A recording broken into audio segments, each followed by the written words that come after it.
Leon. This is Nicholas Garton. This is Elmar Wahid. And this is Rob Chappell. And it's 365 Amplified. Thanks to the team for helping to count me down today. It was a team effort today. I stayed out of it. You did You're not. welcome. I got some pushback about how I make fun of Rob and how we count down. That's never not going to happen, y'all. I mean, now it's going to happen more. Oh, yeah. Anything. Way to fuel me. We do things that are because we're petty, not because we're good people on the deep down inside. This is a news team. Rob's in charge of all of us, so we got to make fun of him somehow. Let's go ahead and move right into the news this morning.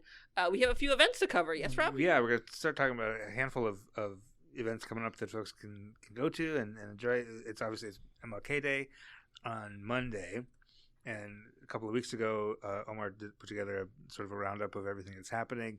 We'll rather than talk through that now, there's the noon ceremony at the Capitol. There's the day of service on Saturday. Like I said, I'm not going to talk through it, and I just started talking through it. Yeah, you still did it And then anyways. the awards program and the commemoration at Overture Center in the evening on Monday. But details of that, we'll put a link in the show notes. This is where I get that on Madison.Special. The other thing that's coming up on Saturday is Tres Reyes. Well, yes. Yeah. Which Tres is Reyes. the Tres Reyes. Tres Reyes. That's exactly what I heard. Tres Reyes. You said it. Tres Reyes. Yes. Thank you. The Three Kings celebration, the post-Christmas, end of Christmas celebration at Centro Hispano. They've been doing this forever and ever. But this is the first time in their new place. And that's going to be 10 to noon. It's always fun, but it's always crowded. So Yeah. it was really nice. I mean, it's well attended. It's part of the reason why they also wanted to create their newer, bigger space so that they can continue to host this. And even with the newer space and bigger space, I do agree with you that it will probably be crowded again, just because it's a annual event that folks look forward to in the community. Exactly, and that's going to be Saturday the 18th at 10 to noon. Comedy for a Cause is a thing that Patrick Rohde put together. He's not really a comedian. He's more like a comedy connoisseur, but he's also on the board of the Alzheimer's Association. And years ago, was trying to be creative in fundraising and decided to put together a comedy showcase, and it did well. It's back in 2019. So now he puts together 3 or 4 shows a year that typically raise about $3,000 to $6,000 for local charities. A couple years ago, he did one for the Boys and Girls Club and raised $15,000. So they're doing that again. They're doing another one for the Boys and Girls Club. It's going to be January 30th at the Madison Club. They usually get about 60 to 80 people. They're trying to get this one. They're kind of making it a little bigger. It's 180 people they're trying to get at the Madison Club. Tickets are $75, and that includes you're going to have 3 local comedians and 1 national touring comedian. Jim Flanagan is the headliner, but the locals include Amos Atkinson, Craig Smith, and Andrew Rinning are all going to be performing there. Again, it's January 30th, 8 p.m. Hors d'oeuvres, food, all that kind of stuff. That you can also get a table of 10 for $1,100, which includes wine and elevated hors d'oeuvres, whatever that means. I don't know, but fancy hors d'oeuvres. Yeah, fancy extra special hors d'oeuvres. And again, that's a fundraiser for the Boys and Girls Club, which we're going to talk more about this next week. But Boys and Girls Club of Dane County is shaking up the way they're doing all their fundraising, consolidating some events going into next year and changing things up. So we'll talk more about that next week. But one of the things coming up that you can do to support the Boys and Girls Club is to come out for Comedy for a Cause on January 30th. And the last thing we'll mention is coming up this next week, January 22nd, 23rd, speaking of Centro Hispano, Centro's having a fundraiser down in Paoli down at 7 Acre Dairy in Paoli. Excuse me. They have 2 chefs, Isabella and Ivo Diaz. And if you stay tuned, Ivo Diaz will join us in just a few minutes. They have a restaurant called Casa Ora, which is a very fancy, prestigious, well-known, well-regarded restaurant in New York. And they're Venezuelan. They have this restaurant in New York, and they're doing 2 nights. The first night is January 22nd. It's a 6-course Casa Ora tasting dinner for $100 a person. Which is a great price for a 6-course. For a 6-course Wow. tasting menu. And then the 3-course Taste of Venezuela on January 23rd. It's $50 a person. And we have we'll have a story of that on Madison.365.org today, and along with links to the menu so you can see what you're getting into. But again, Centro, obviously a very important organization here in Madison, here in Dane County, for the last 40 plus years now. And this will be a good fundraiser for them, I hope. But also just really cool opportunity to try some really, really high-end Venezuelan cuisine. How do you say that city's name? New York? No. Where? Paoli? Paoli. I thought it was Yeah. Paoli. I refuse to say something. That's how you can tell how much from Iowa. Yeah. Doesn't know how to say Paoli. Listen, in Iowa, there's like 5 cities that are just pronounced. Isn't it not like Iowa drastically City in Iowa? Like, isn't it just like Iowa City? Madrid in Iowa is pronounced Madrid for some reason. What? I know. Is it really? I have no idea why. It makes me mad. It makes me mad. Wisconsin has a couple of those too. What's another one? Oh, it was just on the top of my head. I forgot it. But I was just so mad about Madrid. What about Gotham, Wisconsin? How'd you say that? Gotcham? What is it? It's spelled Gotham, Yeah. like in Batman, Yeah. but it's pronounced Gotham. Why? No one knows. Oh. I don't like that. I'm sure there's a reason. Somewhere. It's not a good There's reason. I don't know there's that I a didn't say township that. in Grant County called Lima. Liam? Lima? Lima? They say Sorry. Lima. Like lima beans? Yes. I don't know. I'm sure there are stories back. Somebody will tell us. In any case, the fundraiser is in Paoli. All right, let's go ahead and hit our next story we want to talk about this morning, Rob. Yeah, there's another charter school being proposed for Madison Metro School District. And Nick's been talking to some folks about that. Can you get us up to speed on where we're at right now? This is going to be a process, right? This is not anything that's being announced or happening right now, really, but we're just kind of getting folks up to speed on where we are in the process of this happening. Yeah, the process is in development, I would say, for the McKenzie Forward Career and College Academy, which would be brought to us by, philanthropist and developer John McKenzie, who, full disclosure, owns the building that our office is in. Well, Yep. He doesn't own it. He donated the money to buy it. Fair enough. It has his name on it. Yeah. Yes. It is McKenzie Regional Workforce Development Center, right? So, and which is the Boys and Girls Club headquarters. And is the Boys and Girls Club involved in this charter school? They are. Michael Johnson, the Boys and Girls Club CEO, is on the board overseeing this project. Okay. I spoke to him about the school yesterday. He's obviously very supportive of the idea of basically having a scholastic high school version of the McKenzie Skilled Trade Center. Okay. And basically, they want to start with about 150 kids. They're hoping by fall of 2026. And that, the kids would learn things like AI, engineering skills, healthcare skills, and of course, skilled trades. And that they would basically, learn the same types of things that they learn here, but be in the school environment. Exactly. Yeah. That's So the curriculum would be skills training. A lot of it, yeah. On top in coordination with meeting high school curriculum requirements. Now, Johnson says that they will work on the curriculum a little bit. That's part of what's in development. Development and what folks maybe be questioning. It might depend on they also want to possibly have this be a public charter school through MMSD. Right. And if they are not able to achieve that, they would pursue like a state charter, which might impact their curriculum. I'm not sure. it would impact their funding for sure. What's the difference between those two?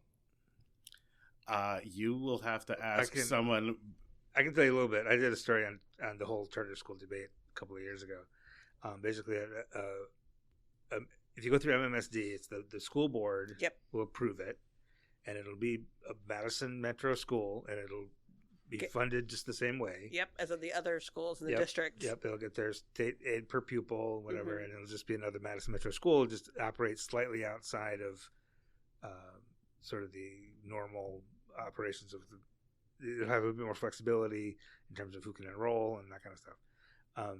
If you go through, if the Madison Metro School District Board doesn't want to grant the charter, you can get a charter from the state, or you can get a charter from the University of Wisconsin, which is where One City Schools, for example, gets their charter. It basically becomes a school under the auspices of the University of Wisconsin in Madison, and the per pupil funding would be taken away from Madison and given to UW to fund that school. So that would be that could be a sticking point for folks if they feel like Madison Metro schools are going to lose funding to go to this charter school, which is still not a private school, but also not under the Madison School Board. Mm-hmm. Some folks already have taken issue with this, feeling like, the development team here is not looking out for Black and brown children. There have been accusations of, white supremacy. There's been op-eds written to us about, sort of going in on Paul Vallis, who's involved with this as a major consultant for the McKenzies, who's got a long history of, helping privatize schools and working in education in different states, Philadelphia, Illinois. Michael Johnson says that these concerns, accusations, and sentiments are ridiculous, and that in no way are any of those elements at work, and that the McKenzies and himself and every member of the board, which includes many people of color, according to Johnson, says that everybody's supportive except one or two people in the community. And that's what he... Yeah. The whole part of the whole point, though, is, as far as I understand, certainly of the McKenzie Workforce Center and the idea of the charter school, is that the Boys and Girls Club does a lot, and it always has done a lot to support Black and brown kids getting to college. They're avid tops in all the schools and everything. And in the last few years with this center and other efforts, they've been supporting Black and brown kids who maybe aren't going to go to college necessarily, but who can join the workforce right away. Exactly, through apprenticeships or technical school, whatever. But in the jobs that are the trades jobs that are really well paying and family supporting type jobs, which in many ways are less diverse than college even. Right? Yes, there have been barriers to entry to those, opportunities. Yeah. Because of a lack of a pipeline for folks of color, for kids of color to be able to enter into those. Exactly right. So that's part of what they're trying to do with this workforce center, is to give kids a taste of those kind of jobs and those kind of skills in the summers and over. But those are also the kind of skills that you can turn into an entrepreneurship situation where you get really, really good at a trade, and then you can go out on your own, right? Yeah, start your own business. Exactly. So, and I think that's the idea of the school too, is to make it not necessarily just these are the kids who aren't going to go to college type of school, right? But these are the kids who are interested in alternatives to college. Exactly. Right. Like the other thing that we have to remember is, like, not everybody wants to go to college. Like there are folks who, find it necessary to go to college, right? There are different entry points for which we can, create opportunities for building skills to get jobs, some really great jobs and opportunities and such like that. It's just making sure that when we offer those alternatives, that we are being transparent to the community about who is part of this conversation, who is this for, what is their mission, and put it in a place where folks are able to share feedback and even criticism and pushback, and figuring out, what the best step forward and et cetera with regards to this conversation. Yeah. And go ahead. Oh, go ahead. I was just saying, just making sure that we have there's allows to be a conversation, right, about the intention of this and what it's meant to be and who it should be and stuff, et cetera. There will be, according to Johnson, there will be a public information session about this on January 27th. Okay. They've already had one. It didn't go great, the last one they had. Although I didn't even hear about it. I didn't know that they even had one. I guess it's...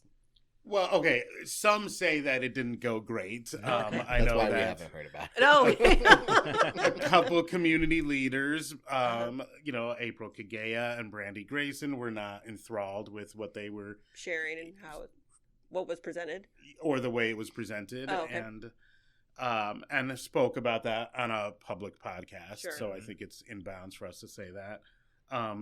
Michael Johnson says that everybody except the two of them loved what was being presented and is supportive.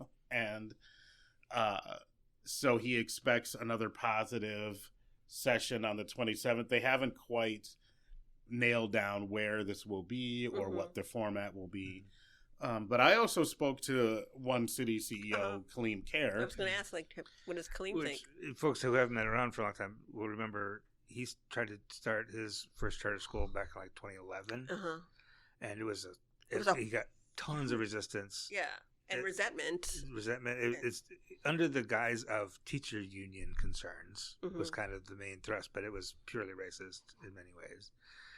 And I wonder if that's going to be any different now. But I'm sorry to interrupt you, but what did Kaleem have to say? No, that's a great point, Rob, because that, those scars linger for Kaleem when you talk to him about this. And his take is that the McKenzies have no idea how hard this is going to be, and the grind that will be daily, starting the school, doing payroll, dealing with teachers, dealing with students with special needs, dealing with parents, the community. If it's with MMSD, dealing with them. If it's with UW, dealing with them. Yeah. And he does not think that anybody who hasn't done it before has any idea what they're in for. Well, and that long-term commitment of it. Like right now, I think that, I think that's why it's also important that some sort of public forum happen, because I think people don't know yet what I can hear. Short-term goals, absolutely, and so far of what what's been shared. I've yet to hear what long-term goals of being efficient, relevant, and existing beyond the first 2 years, right? Like right now, and understandably so, it's to get approval for the charter school. But also, what is your long-term plan to make sure that this remains relevant to the needs of high school students and for the community, right? And also be sustainable. Like, what does sustainability look like? What does continued commitment to the community look like? What does continued communication to the community about what you are doing in this space, in this process, look like? Because one open forum is not going to be enough for this. Not even just to get to, your next step of you go through the state or through MMSD. Like there has to be continuing communication about every next step. And so if you are unaware of, the difficulty of it is to open a charter school like this is like, Kaleem is sharing and wants people to be aware of so they understand what they're going through. You have to be prepared to think about, like, how do I share out to the community? Like, as one component of that, continuous updates and next steps and goals and missions and et cetera, too. Yeah, and Kaleem is not wanting to sound like he's poo-pooing any efforts of anyone else. No, it just sounds like he wants folks to be aware that, like, you have to continuously, like, be 100%. Prepared for criticism of this, no matter what, because it is a change. It is a disruption to a norm. So you are going to be held accountable in 1,000 different ways. And even more so, especially if the intention is that it serves Black and brown children. Because there's always layers to that in ways, too. Which he is not into as a shiny new object concept. That was his words, was, he was like, we need to do better. We need to revamp the entire school system and make systemic changes. And he said, if this is that, then great. But he is kind of waiting and seeing because, one thing, I may include this or not, but, he believes that science and technology need to be at the forefront of children's education in this day and age. Yeah. Not just learning how to wield a shovel. And so he's concerned about that as sort of a platform. And I think that a lot of other people in the community will probably be as concerned in Madison. Well. Yeah. That, like, it can't be the only thing that we are doing for these kids at this charter school. That, like, sure, maybe college isn't necessarily the next step for some folks, but only saying technical skills is also not the only way for folks to look at their next step after high school, right? So I think this is going to be brought up to this Madison School Board pretty soon, right? Like next month? Yep, I'm going to speak with Ali Muldrow later this morning, and it does appear that the school board will be asked to vote on this in February. Does anybody have any sense as to where they are leaning yet or not? I will find that out in my interview. All right, so look for Madison 365 for that. Thanks, Nick, for that reporting, and we will. This is one of those things that we're just it's ongoing, long process, and we'll be on top of it. We'll cover it as it goes through all the various processes and the reactions and the concerns. And you mentioned systemic change, like that's one of the arguments for charter schools. So because they can operate a little bit more independently, they can be kind of a laboratory sometimes. Sometimes it works out that way, sometimes it doesn't. Most of the time it doesn't. Charter schools typically underperform public schools, and it deprives essential resources to fixing the issues in public schools. I'm general opinion on charter schools. That is my belief, which is also factual. So there is data to support that concern. Yes, absolutely. I come from the Des Moines, Iowa lens, where private schools and Section 8 housing vouchers to get out of property taxes has decimated the public school systems in various different communities, and then it's happened in California, especially as when I grew up. Happening everywhere. And quite frankly, it's somewhat modeled after that process from Governor Pete Wilson at the time in California, where they significant number of charter schools popped up in the 80s and 90s to do exactly what Omar is sharing. But also, just put a pin in that is charter schools and voucher schools are not the same thing. Those terms are often used interchangeably, kind of. But a voucher school is a private school, has no relationship to the school district or to the state, other than that they have some legal requirements. But that's straight up privatizing public funds. Don't get me started on those schools either. There's all sorts of religious First Amendment concerns with those, as well as the funding. But charter schools typically, especially if it's chartered by the school district, it doesn't actually take funds out. It does reallocate some funds, which, to your point, might take funds away from the existing high schools, even though it stays in the district, right? But if it does go through the UW, then that's money that's just pulled right out of the MSD budget, like to the tune of like $9,000 to $10,000 per student. Wow. Yeah. Right. All right, Nick. Thanks again. We're gonna take a break, and we'll be right back right after this with Ivo Diaz.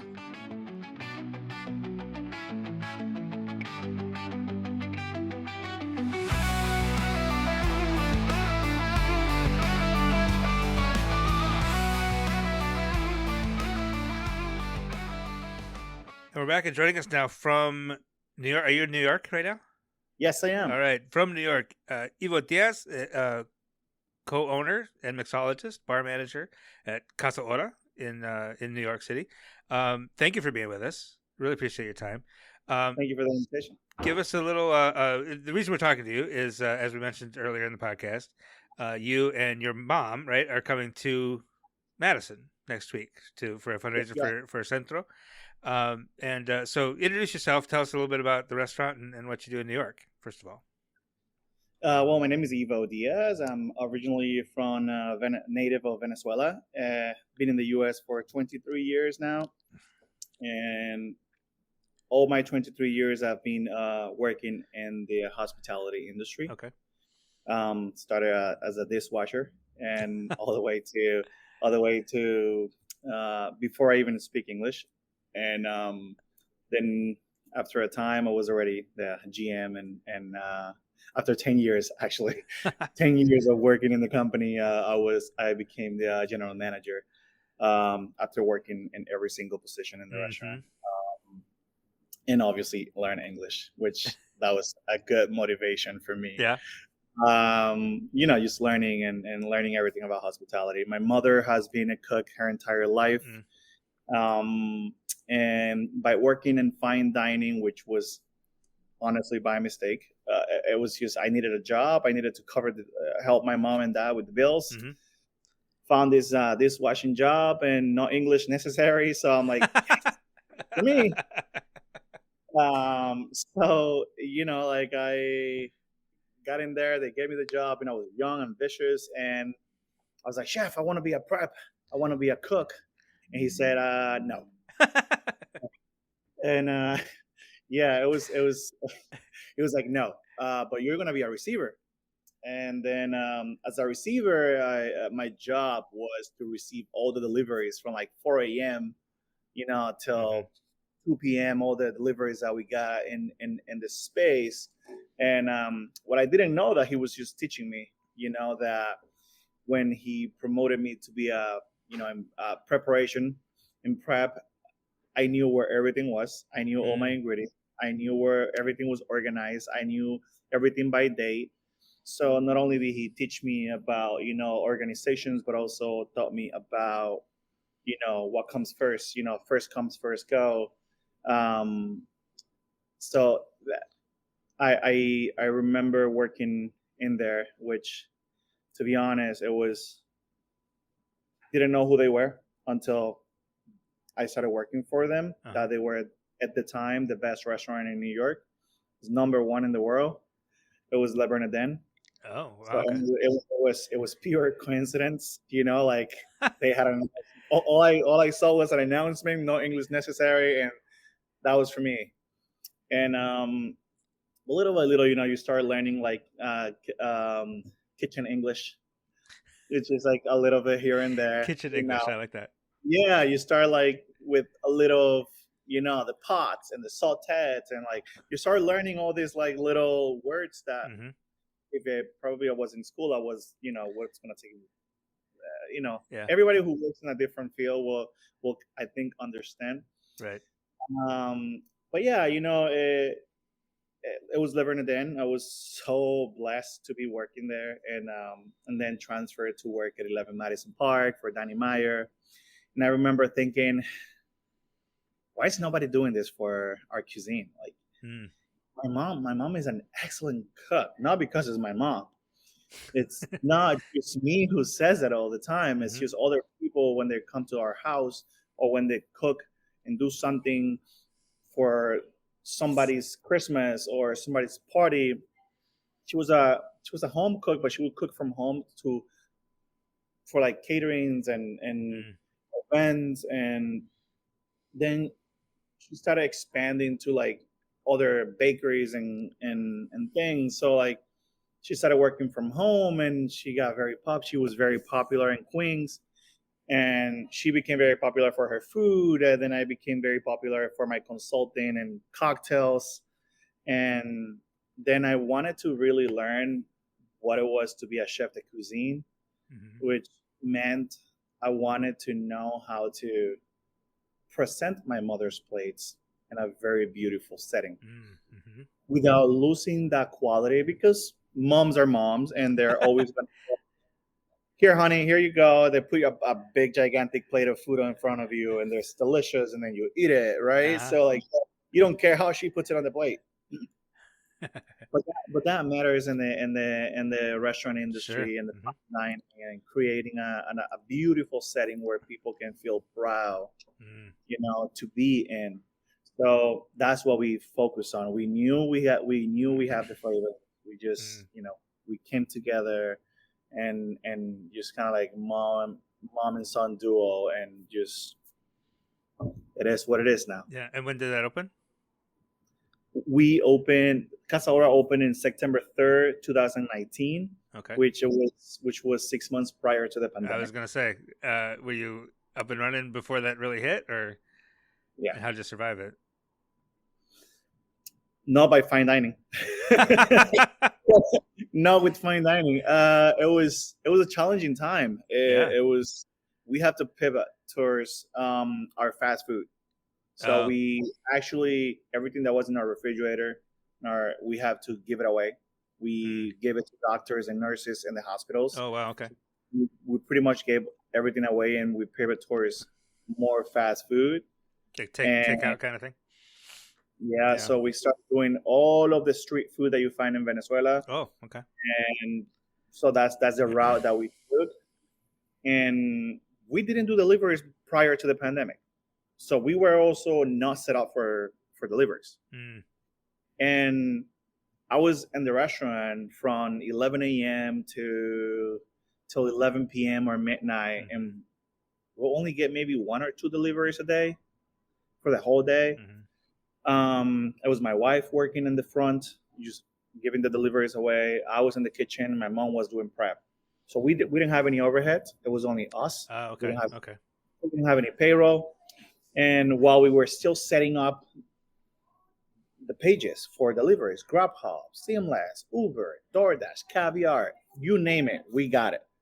And we were setting up all these pages and on, while the pandemic was going, while we were shutting down, while we were only doing 2 deliveries a day. And it was hard. It was really hard. For a time there, we were thinking about shutting down. Wow. And then I try to focus on a solution. So I always try to, when I see a problem or when I see a problem come towards me, I don't look at the problem. I try to look for any solution possible to resolve. So, but then at that moment also happens that they approve the help, the pandemic help, that people started getting some financial income, and then right away that same week our menu changed to only street food. We went from doing 2, 3, 4, 5 deliveries a day to 120 deliveries a day. Wow. By the time the government announced that we were able to open on June 22nd, I said, no, I don't want to open now. This is fine. Thanks. We'll just do this. We're doing good. And then like the cocktails to go became a thing. Oh, okay. And then we bought a frozen machine and we started doing great, amazing cocktails frozen. We had lines of people waiting for our cocktails. And it was an incredible, it was not an incredible time, COVID per se. We, have a lot of family who were sick, but we make the best out of it. Yeah. And it was only my wife, my mother, and me. There was no payroll. Everything that was coming in was coming in. Nothing was coming out. And our deliveries were super popular. And I think it was financially speaking, was one of the best times for the restaurant. Yeah. And then when did you then you're obviously back to fine dining now. Did you incorporate some of that sort of street food stuff into when you started to reopen? We kept the deliveries because people, there are still some people, a lot of people actually I would say 20% of our business is deliveries. So you're still doing like street food deliveries while also doing sit down fine dining like a proper restaurant. Wow, that's great that you can kind of do both sides of that. Yeah. Now, you mentioned when you were working in the fine dining restaurants and thinking, like, why does nobody do this for Venezuelan cuisine? Yeah. For those of us in Wisconsin, white people in Wisconsin who don't know, what is Venezuelan cuisine? And how is it different from other cuisines? The typical thing, there's a lot of similarities in food when it comes to South American food. People will say, "Oh, it's arepas are arepas," the cornmeal stuff. Are they Colombian? Are they Venezuelan? Or hey, empanadas. We all make empanadas. We all make them different, right? So the cheese sticks we only make them in Venezuela. Patacones, which is like it kind of looks like a taco, deep fried, but it's green plantain, filled with anything you like: shredded beef, shredded chicken, pernil, asado negro, which is our short rib. However you like it, right? So what makes our cuisine, I think, different, it's I would say flavor, presentation, and origin. So Venezuela is per capita the second country that consumes the most pasta in the world. Oh, wow. After Italy. Wow. We have a lot of Italian influence, Spanish influence, and there are dishes that are yet to be discovered. And that's what we're trying to do. I'm from the West Coast. I'm from Maracaibo, where the oil comes from, but I don't want the food to only be from Maracaibo. I want it to be from all over Venezuela. Right, so we have the arepitas andinas, which are like a flour arepas, which when they're usually are made out of corn. Then we have the fosforera, which is like a seafood platter soup like a seafood biscuit. The asado negro is something that we only really cook in Christmas. Okay. And the hallaca, which is similar to, like it's wrapped in plantain, and a lot of people want to call it a tamal because that's what they think of it when they see when they see something wrapped in a banana leaf. But for us, it's an hallaca. We call it hallaca, and that's our name for it, and it's absolutely different to anything else. And it's also something that we only cook in Christmas. Now, Casa Ora has taken the time to actually do these two dishes that are extremely difficult to cook, that are a lengthy process that takes 4 to 5 days to cook, to get to your plate. Wow. And 4 to 5, 6 days. The asado negro, short rib, it's a slow cook for 48 hours. Wow. It's brine for 48 hours. So it takes about 6 days from the moment we start prep to the moment it gets to your table. So enjoy it. Don't savor it. Yeah. It took a while to get there. Exactly. So like it's a long process for our dishes. So what we decided, you know what, we're gonna do it. We're gonna take this challenge and we're gonna do it all year round. Wow. Okay. And that's our star dish, the asado negro, which is what we're bringing to Madison, Wisconsin. So just prepare your palate to be something that it's going to be sweet, extremely sweet, and savory. Wow, okay. That's because it's cooked in pure cane sugar. Oh, okay. Yes. It's unfortunate that we're speaking right around lunchtime because I'm just like, I want it now. Speaking of that, coming to Madison, first of all, how did you even get connected? What's the origin of this event? Do you know about Centro or? I knew no one, but they heard of us, and Suhey, who happens to be working with Nick from Saving Acre Theory, pitched Latino fellow Venezuelan that she is wishing to come to New York. She was, and then he told her, yeah, you know what, reach out to him and see if he wants to come in. And it's Suhey Besar, who listeners will know from Five Senses Palette and from She Works at Park Bank also. She's one of our most influential Latino leaders in Wisconsin last year, the year before. So good friend of ours. And she's on the board at Centro, right? So she reached out and so he kind of made this happen. Yeah, she reached out and we connected right away. That's I great. responded. Well, she called it like a light speed. She's like, "Wow, that was quick." Anytime I have a chance to expand on culture and so people to get to know our food, I always want to, because the asado negro, that dish is more than just the asado negro. It's the experience of what it feels like to be Venezuelan. So when you try that dish, we will serve it with some arepas on the side, and you'll be able to fill up your own arepa and put your own toppings right on your table, and so you can experience what that feels like. What we as Venezuelans feel like when we make our own arepas at home, which for us can be breakfast, lunch, or dinner. Yeah. Arepas don't have like a time like, oh, that's a breakfast food, that is a dinner food, that's anytime food. Anytime. Yes. And so there's 2 separate nights that you're here. Tell us a little bit, besides what you've already described, what else can folks expect in terms of the food, in terms of the experience? Yeah, so like in terms of food, we are going to on the first night we are going to have 6 courses. We're going to have arepitas. We're going to have an arepita sampler, which are going to be 4 arepitas with 4 different fillings. So you kind of get, like a good taste of what we do here in New York. We have the mandocas, which is a corn and sweet plantain and star anise, kind of like a teardrop that we serve with sour cream and cheese that we make in-house.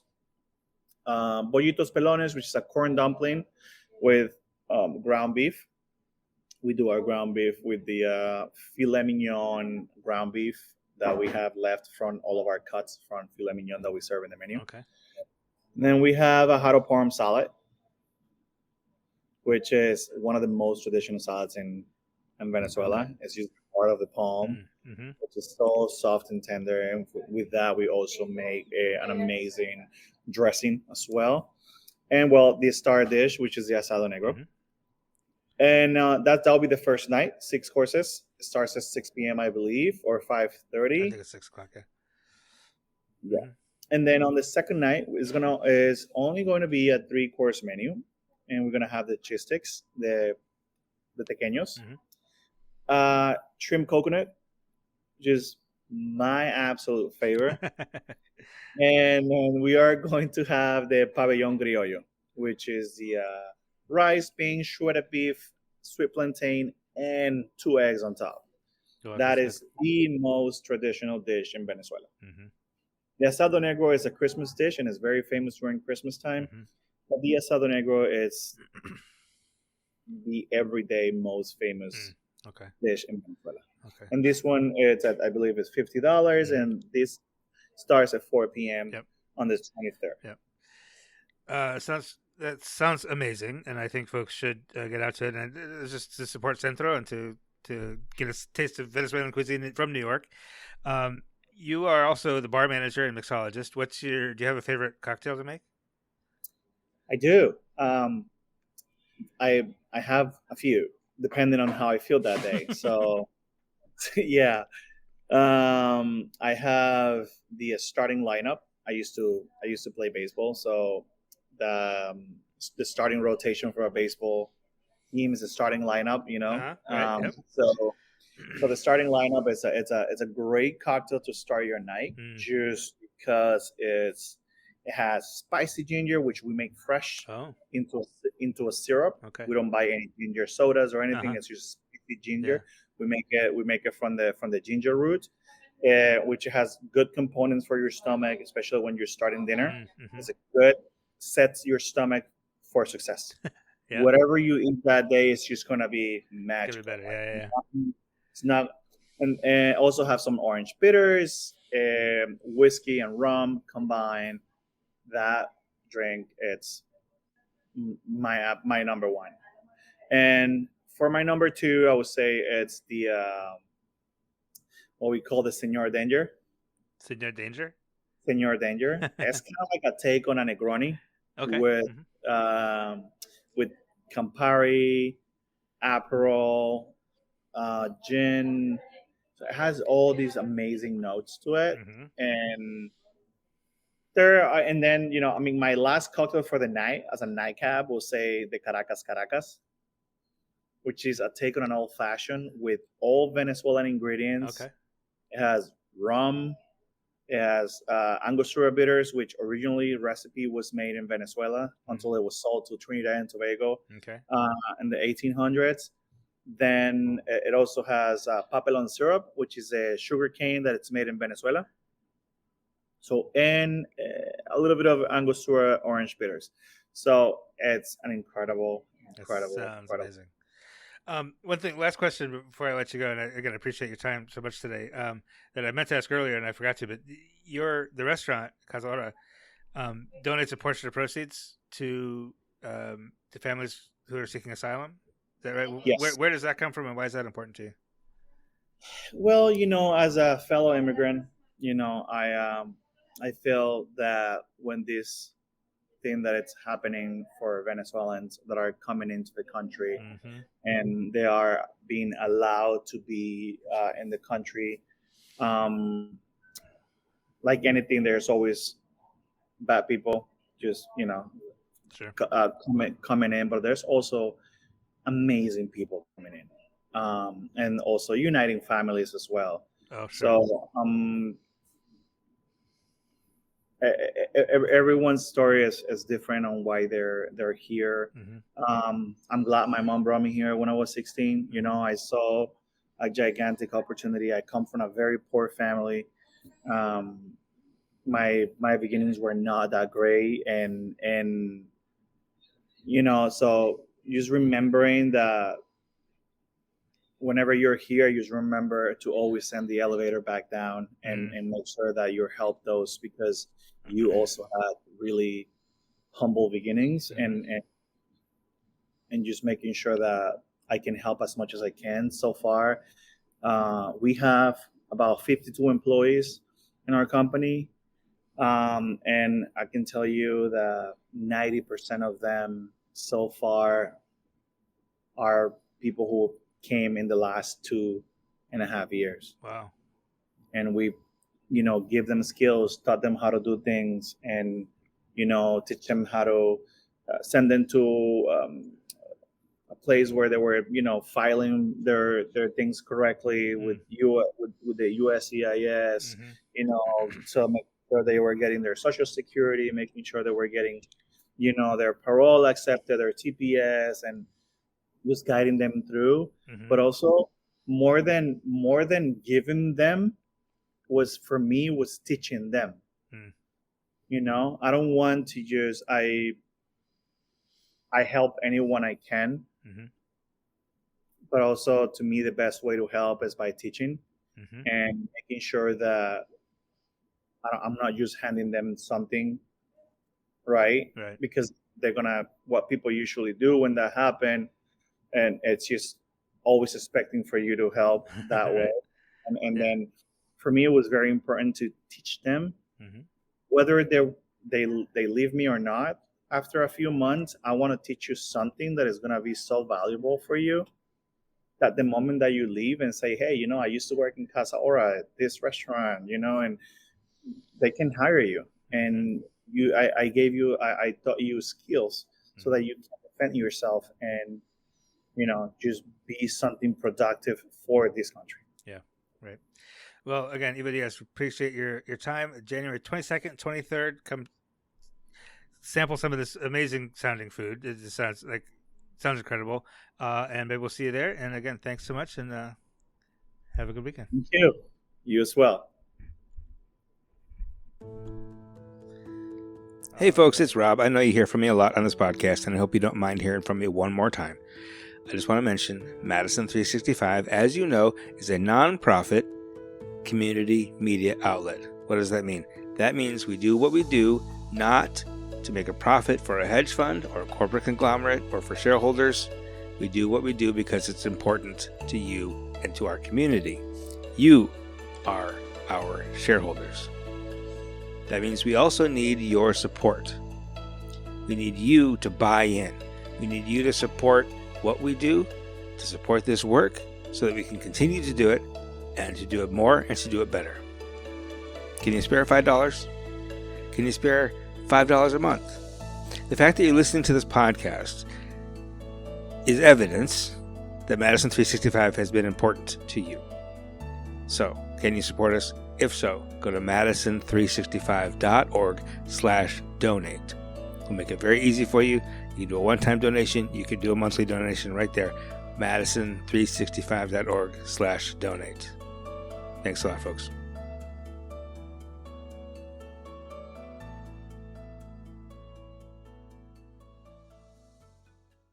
And we're back, and I have my question of the day, which I went back and forth with. Which one did we land on? We landed on the last one. The first one was kind of weird. It was kind of weird, but it came from a kid, so that's why. Kid questions are weird. Kid questions are weird. Rightfully so, though. It did make me think, like, what is the number of bunnies I think I could fight if I was in a fight with a bunch of bunnies? That was the first question for reference. Yeah, that's all of them. I don't know. I might get overwhelmed by bunnies. Then I'd be like, I think there's a number, but I don't know what it is. I've seen The Secret Life of Pets with my nieces, and Kevin Hart plays a kind of a kung fu rabbit. Yes. I imagine all the bunnies are that. Yeah. I mean, I imagine all the bunnies are the bunny from Monty Python and the Holy Grail. Oh, I don't know that reference. It's awkward. I thought you were going to say like Bugs Bunny or something like that. Like you imagine all the bunnies were like... Oh, zero then. Maybe. Because that guy... They have mythical cartoon powers. Right, but what's the actual question? So the actual question for Rob, trying to be like, please, let's just do the work. I'm done with today.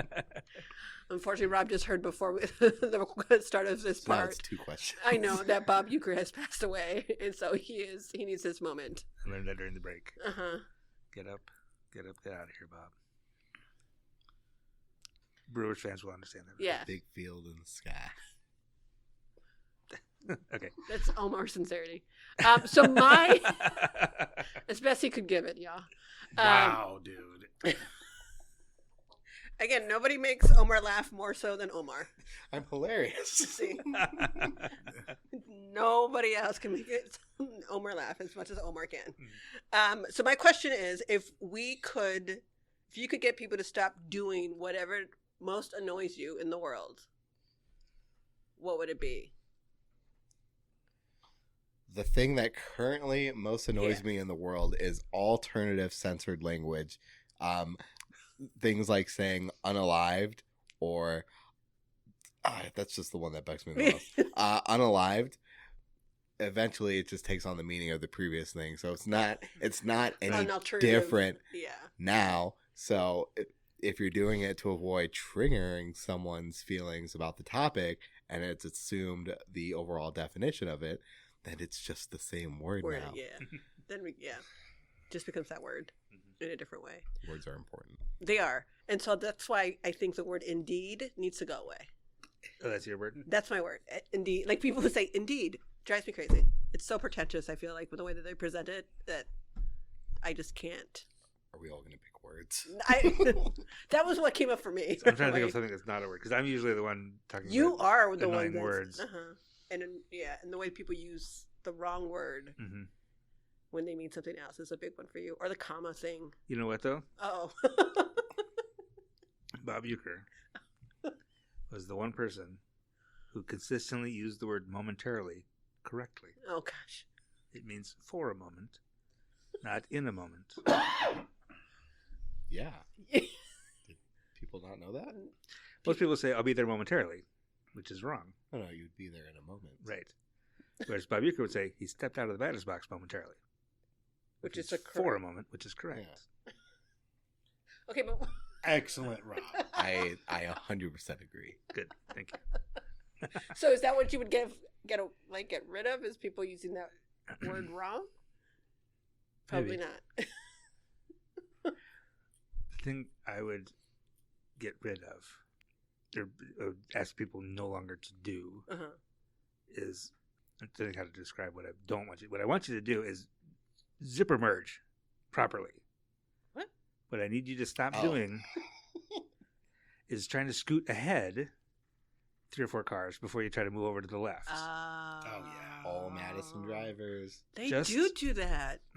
Get in between the two that are next to you, so the next person behind you can get in between the two that are next to them. It's not complicated. But when you try to get ahead because you think you're doing something faster for yourself, you're actually slowing yourself and everybody else down. Yeah. Just merge like a normal person. Merge properly, according to Rob. But that is a Madison thing. Like, I will say that is. Does that not happen elsewhere? No, I don't.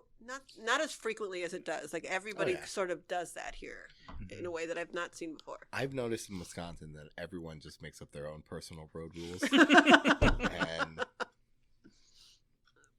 Adapt. I don't like It's a Midwest thing. Yeah, it feels very No, Midwest.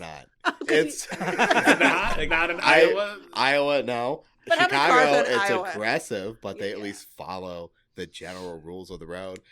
Wisconsin, people just make up their own lanes. Decide I'm going to turn here. Now is a great time to merge, like Rob was talking about.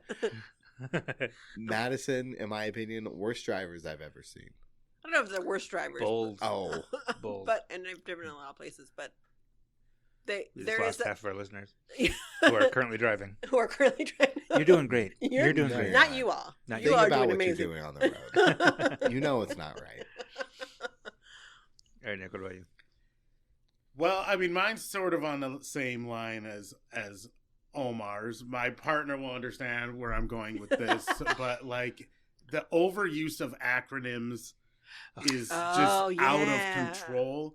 And if you're at, a community concert, for example, for the LGBTQ community, we don't need in a speech to constantly say LGBTQ and every other letter in every sentence of that speech while people are waiting to go to the bathroom. Like, we don't, like, you can just be like gay and lesbian, or you could just be like whatever it is, whether it's, black and brown community, like whatever. We don't need all these acronyms. You don't need every letter. We don't need every time. letter in the acronym. Some of these don't even mean anything. Like it's people got places they got to be and stuff they got to do. They might be at an event instead of watching the Lakers, but understand that the Lakers are still on. They don't need to go through the whole alphabet. And just know in your heart of hearts that everybody at the community concert already supports that community, so you don't have to be that politically correct at it. So you can say our community instead. Yeah, you could just be like the community. Yeah. Contrary, you got to fill the time. You don't get paid unless you fill the time. Oh my gosh. If you donate more, we will use less acronyms in the speech. But niggas like the Lakers are on. We're all here because we already support this thing, so let's get it going. That's fair. That's fair. All right, friends, we will be back next week. 365 Amplified is a production of 365 Media Incorporated, a non-profit news organization in Madison, Wisconsin, produced and edited by me, Rob Chappell. Follow our reporting at Madison365.org. Follow us on Blue Sky, Twitter, Facebook, LinkedIn, Instagram, and Threads. Wherever you find your news, we'll be there.